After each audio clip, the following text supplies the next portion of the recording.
Good morning students. Welcome to the online classes of स्वामी केशवानंद। तो determiners को हम discuss कर रहे थे आज इसके फोर्थ पार्ट में, चौथा पार्ट है इसका। उसमें हम डिस्कस करेंगे ए और एन के, यानी जो कि इंडेफिनेट आर्टिकल्स हैं। ए और एन इंडेफिनेट आर्टिकल्स हैं, इनके अदर यूजेस की बात करेंगे। ठीक है, तो देखिए सबसे बड़ी बात है ए और एन के यूज़ में कि ये इंडेफिनेट आर्टिकल्स हैं। इंडेफिनेट आर्टिकल्स हैं, तो आप समझ रहे हो। तो इंडेफिनेट का मतलब होता है कि वो नाउन जो स्पेसिफिक नहीं है, वो नाउन जो डेफिनेट नहीं है, मतलब वो संज्ञा जो एक विशेष नहीं है आपके लिए, मतलब वो आइडेंटिफाइड नहीं है आपके लिए, है ना, वो नॉन स्पेसिफिक है। यानी आप नॉन स्पेसिफिक नाउन के लिए यूज़ करोगे। किसके लिए यूज़ करोगे? ए और एन का यूज़, ए और एन का यूज़ नॉन स्पेसिफिक, जो नाउन स्पेसिफिक नहीं है, नॉन स्पेसिफिक नाउन के लिए होगा।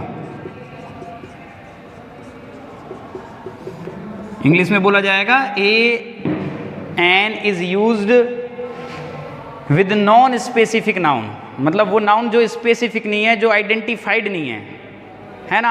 आप उसको फर्स्ट टाइम रेफर कर रहे हो, पहली बार उसका प्रयोग कर रहे हो, आप उस नाउन को पहली बार प्रयोग में ला रहे हो, तो आप उसके लिए ए और एन लगाते हो। ध्यान से सुनना ये बात, ये बड़ा इंपॉर्टेंट बात है समझने के लिए। और द जो आर्टिकल है, जो दी आर्टिकल है, वो आर्टिकल होता है डेफिनेट आर्टिकल। आप पढ़ चुके हो इस बात को। कैसा आर्टिकल होता है? Definite article. अब वो नाउन जो आप उसके बारे में जान चुके हो, वो नाउन जो आपके लिए स्पेसिफिक हो गई है, विशेष बन गई है, जो नाउन जिसको आप किसी रेफरेंस से, किसी संदर्भ से पहचानते हो, जानते हो, तो वो आपके लिए डेफिनेट हो गई है। तो आप उसके लिए किसका यूज़ करोगे? दी का यूज़ करोगे। जैसे देखिए, एक एग्जाम्पल देखिए, है ना, एग्जाम्पल से समझिए। जैसे मैं कहूँ I saw a tiger in the zoo. अब आपने यहाँ टाइगर के लिए क्या लगाया? ए, क्योंकि वो टाइगर आपके लिए अभी क्या है? स्पेसिफिक नहीं है, वो टाइगर आपके लिए आइडेंटिफाइड नहीं है। आपने जू में टाइगर देखा, अब आप दोबारा इस टाइगर की बात करोगे तो आप द टाइगर लगाओगे। अब आप इसको जान चुके हो कि आप किस टाइगर की बात कर रहे हो, इस वाले टाइगर की बात हो रही है यहाँ। तो अब आपके लिए फर्स्ट टाइम तो ये क्या था? अननोन था, नॉन स्पेसिफिक था, मतलब अनजान था। लेकिन अब आप इसको जान चुके हो, इसके बारे में पढ़ चुके हो कि ये वही टाइगर है जिसकी आप बात कर रहे हो, जो आपने जू में देखा। The tiger was roaring. तो यहाँ आप डेफिनेट आर्टिकल यूज होगा। तो कुल मिलाकर के ए और एन इंडेफिनेट आर्टिकल्स होते हैं। और जब आप नॉन स्पेसिफिक नाउन के लिए, मतलब वो नाउन जिसको आप या तो फर्स्ट टाइम रेफर कर रहे हो या उसके बारे में आप कोई विशेष जानकारी नहीं रखते हो, तो आप ए और एन का यूज़ करोगे।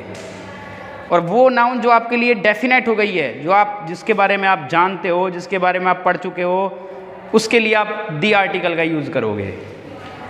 अब देखिए कुछ और यूजेस हैं ए और एन के, उनको देखते हैं।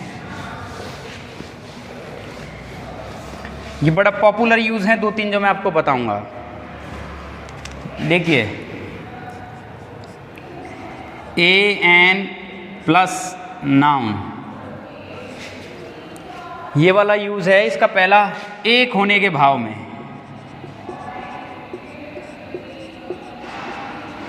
अगर एक वस्तु, एक व्यक्ति है, तो उस भाव में ए और एन का यूज़ करेंगे।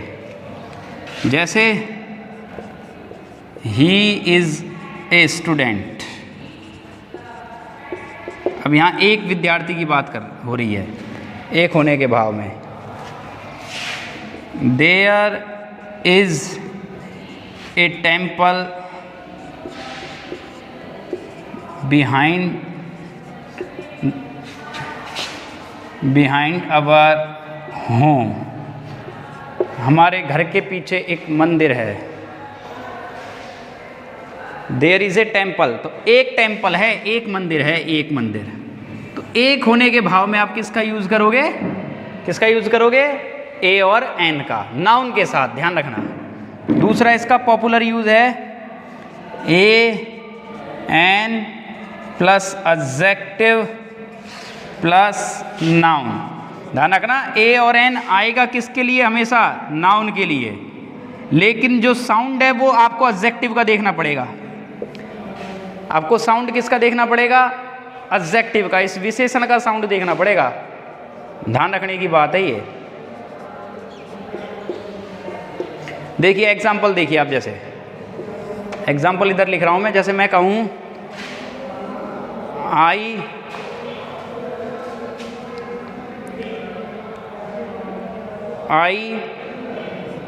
टोल्ड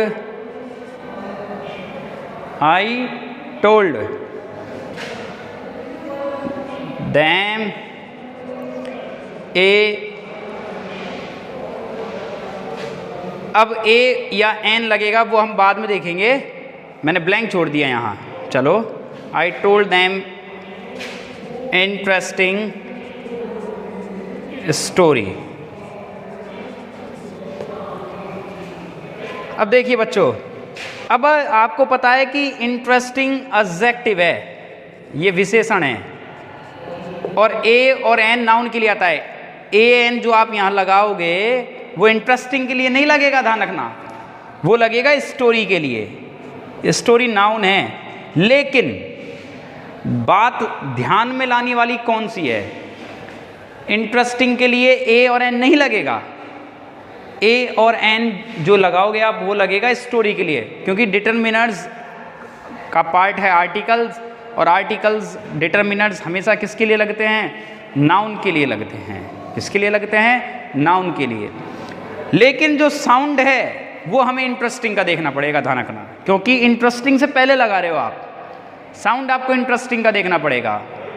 लगेगा स्टोरी के लिए, मतलब यूज यहाँ स्टोरी के लिए हो रहा है, लेकिन साउंड आपको किसका देखना पड़ेगा, इंटरेस्टिंग का देखना पड़ेगा। अब इंटरेस्टिंग का साउंड आपको पता है स्वर साउंड है, इसका स्वर की ध्वनि है, तो क्या लगा दोगे, एन इंटरेस्टिंग स्टोरी। एक और देखिए इसी पैटर्न पे, अब देखिए ये हो गया एन, ये हो गया एडजेक्टिव, ये हो गया नाउन। एक और देख लीजिए, शी इज ब्लैंक छोड़ दिया,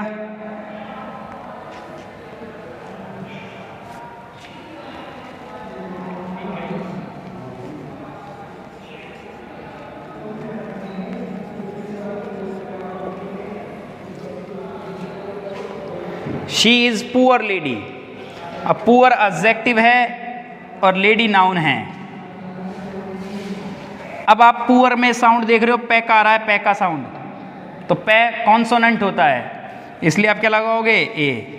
she is a poor lady, तो ये एडजेक्टिव हो गया और ये आपका नाउन हो गया। तो ये दूसरा पैटर्न हो गया आपका, एक तो ये हो गया, एक ये हो गया, है ना। ये आपके एग्जाम में वैसे पूछे नहीं जाते हैं, लेकिन आपको नॉलेज गेन करनी है, आपको थोड़ा एडवांस लेवल पर भी पढ़ना है ए और एन का यूज़। और देखिए एक और है, उसको देखिए, बाकी फिर मैं आपको और थोड़े से एक दो एक्स्ट्रा रूल्स हैं एडवांस लेवल में, वो देखेंगे।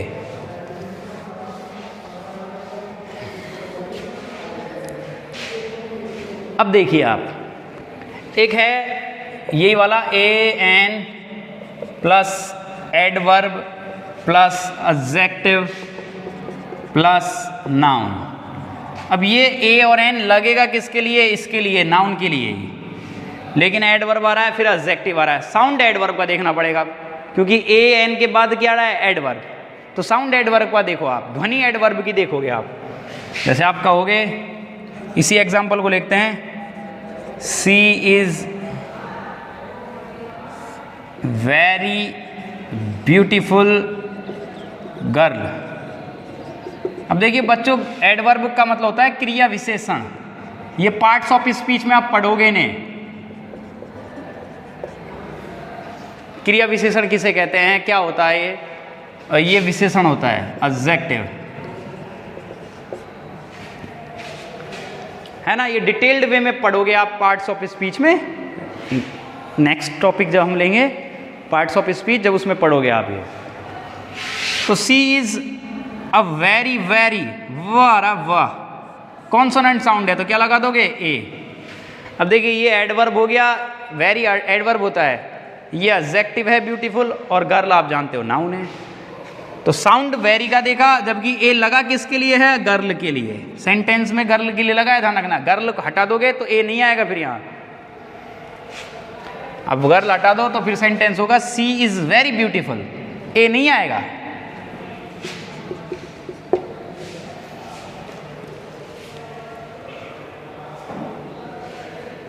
और देखिए कुछ और यूजेस हैं।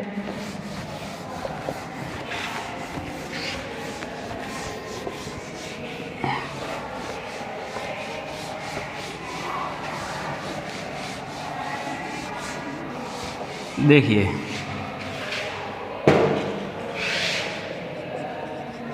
with the names of job and professions and profession, काम या कार्य, जो काम है आपका, नौकरी पेशा, कार्य नौकरी पेशा, इनके नाम से पहले भी लगता है। जैसे मैं कहूँ आई एम ए टीचर, लग गया टीचर के साथ ए, साउंड टैका है तो ये लगा, है ना। जैसे मैं कहूँ शी इज एक्टर, तो क्या लगेगा, एक्टर, आ रहा है एन एक्टर, तो पेशा है उसका ये, है ना। जैसे मैं कहूँ मिस्टर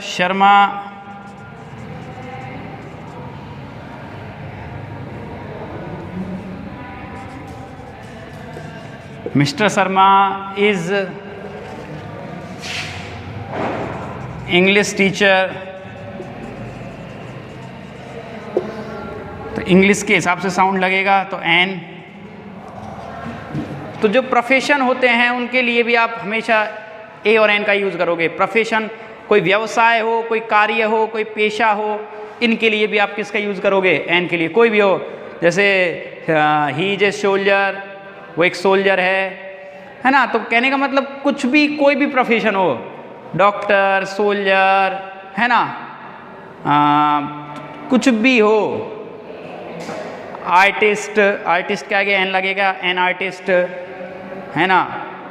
एस्ट्रोनॉट, अंतरिक्ष यात्री, ही इज एन एस्ट्रोनॉट, तो एन लगेगा। साउंड देखना हो तो अगर स्व साउंड है तो एन लग जाएगा, व्यंजन का साउंड है तो ए लग जाएगा, है ना। तो ये हो गया आपका जॉब्स और प्रोफेशंस के लिए। एक और देख लीजिए, कुछ फिक्स्ड एक्सप्रेशंस होती हैं, उनके साथ भी आप, एक्सप्रेशंस का मतलब कुछ अभिव्यक्तियां हैं, उनके साथ भी आप ए और एन का यूज करते हो। देखिए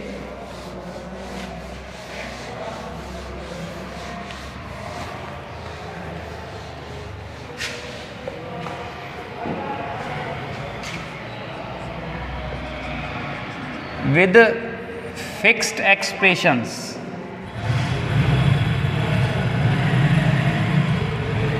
देखिए कुछ एक्सप्रेशंस हैं, इनके साथ हमेशा ए आएगा। जैसे देखिए मेक ए नॉइज, और ये फिक्स्ड है, ए नॉइज होता है। गो फॉर ए वॉक, ए या एन जो भी है मतलब, और तुम्हारे नाम से ये भी है, देखो ए लॉट ऑफ, है ना, a number of, a great deal of,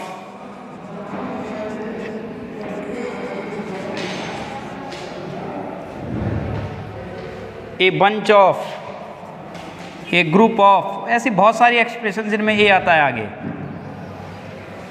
ए या एन जो भी है, तो ये फिक्स्ड एक्सप्रेशंस हैं। और एक और बच्चों याद रखना, बहुत ही इंपॉर्टेंट बात बता रहा हूँ, जिन सेंटेंसेस में हैव आ रहा है, हैव वाले वाक्यों में हैज, हैव, हैड, मतलब हैव का मतलब हैज भी होता है, हैव भी होता है और हैड भी होता है, तीनों। बेस फॉर्म हैव है ना, इसलिए हैव लिखा जाएगा। हैव वाले वाक्यों में ए और एन लगेगा। हैव वाले वाक्यों में ए और एन लगेगा। देखिए जैसे आप कहते हो आई हैव ए कोल्ड, मुझे ठंड है, a cold. I have a headache, मुझे सिर दर्द है। आप कहते हो he has a pain, she has N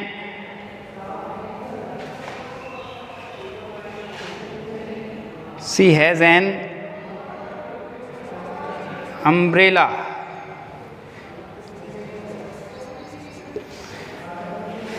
तो ये हैज है वाले वाक्य हैं, इन सब में ए और एन लगाया है। देखिए ऐसा प्राय होता है कि है वाले सेंटेंस में आप क्या लगाते हो, ए या एन लगाते हो। तो ये कुछ यूजेस थे किसके, ए और एन के। अब हम बात करेंगे इसके बाद जो आपका डेफिनेट आर्टिकल है दी, उसके बारे में। किसके बारे में बात करेंगे, दी आर्टिकल है जो आपका डेफिनेट आर्टिकल है, उसके बारे में बात करेंगे।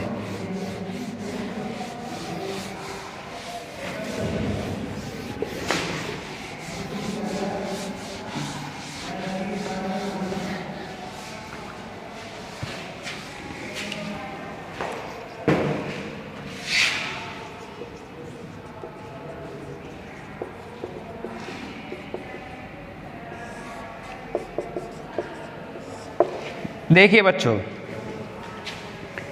अब एक बात बता रहा हूँ, इसके ध्वनि के ऊपर, इसके साउंड के ऊपर इसको बोला क्या जाता है। जो इसकी ध्वनि है, जो इसका साउंड है, वो क्या होता है, इसे क्या बोला जाता है, उसके बारे में बात करेंगे। देखिए बच्चों, ये हमेशा अकेला बोलेगा तो दी बोलेगा, दी अकेला बोलेंगे जब आप इसको, ये ध्यान रखने की बात है, छोटा दी। अगर आप इसको किसी कॉन्सोनेंट से पहले बोल रहे हैं, व्यंजन से पहले बोल रहे हैं, तो ये बोलता है द, हल्का द। और आप यदि इसको स्वर से पहले बोल रहे हैं, मतलब इसके बाद स्वर की ध्वनि है, कोई एग्जाम्पल से समझाएंगे आपको, तो ये दी बोलता है। अगर आप स्ट्रेस दे करके बोल रहे हैं, जोर दे करके, तो द बोलता है, द। सुपरलेटिव डिग्री से पहले, मतलब ये जोर दे करके बोला जाता है। इस तरह से इसकी तीन ध्वनियां हो गई, तीन तरह का इसका प्रोनाउंसिएशन हो गया।